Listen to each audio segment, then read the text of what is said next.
আমাদের যত বাইরে কাজ থাকুক না কেন, আমাদের ঘরের কাজ সেরে রান্নাবান্না করে গুছায় রেখে তারপরে বাইরে যেতে হয়। আজকে একটু তাড়াহুড়ো করে রান্না করতেছি, যেহেতু আমি আজকে একটু বাইরে যাব। বাচ্চাদের পরীক্ষাও শেষ হয়ে যাচ্ছে, এখন দেশের বাড়ি যাব, এই জন্য একটু কেনাকাটা আছে। আজ মেলা কিছু রান্না করব না, তরকারি রান্না করতে গেলে সময় লাগবে, এই জন্য জাস্ট তাড়াহুড়ো করে ডিম দিয়ে আলু দিয়ে রান্না করতেছি, আর ওদিকে উস্তে ভাজি করেছি, আর প্রেসার কুকারে ভাত বসাইছি, যেহেতু আমার খুব শর্টকাটে যেটা হয় আমি সেটা করার চেষ্টা করেছি। আসসালামু আলাইকুম, সবাই কেমন আছেন? আশা করি সবাই ভালো আছেন। আলহামদুলিল্লাহ, আমিও ভালো। আসলে বাচ্চাদের পরীক্ষার পরে ডিসেম্বর মাসে বাড়ি যাওয়ার আনন্দটাই কিন্তু অন্যরকম।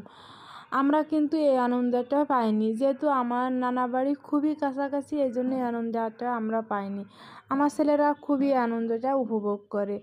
এদিকে আমার ছেলেরা 2টা কাপ নুডলস এনেছে, ওরা নিজেরাই কাপ নুডলস আইনে নিজেরা গরম পানি করে ওরা নিজেরা এটা বানায় খায়।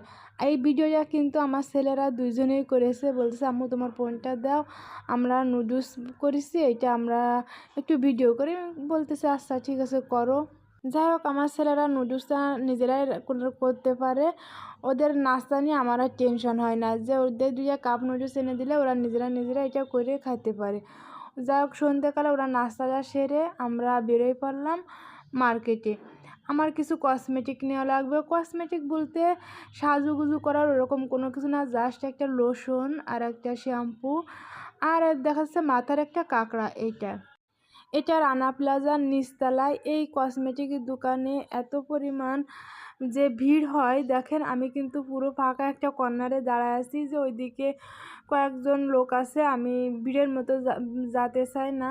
আসলে আমি এই অসুস্থ হওয়ার পরে আমি কোনো সাবান শ্যাম্পু বা কোনো কসমেটিকের গন্ধ নিতে পারি না, কিন্তু এখন তো শীত এসে গেছে, হাত পা খুবই টান টান লাগে, এই জন্য একটা লোশন নেব। তা কতগুলো লোশন বের করে যাচাই বাছাই করে তারপরে একটা লোশন পছন্দ হয়েছে, মানে ঘ্রাণটা পছন্দ হয়েছে, এইটা নিলাম। কিন্তু আমার সাহেবের পছন্দ হলো ভ্যাজলিন এই ধরনের, বলতেছে তুমি কোনো লোশন নাও। আমি বলতেছি না, ওই গন্ধটা আমি নিতেই পারি না, ভ্যাজলিনের গন্ধটা।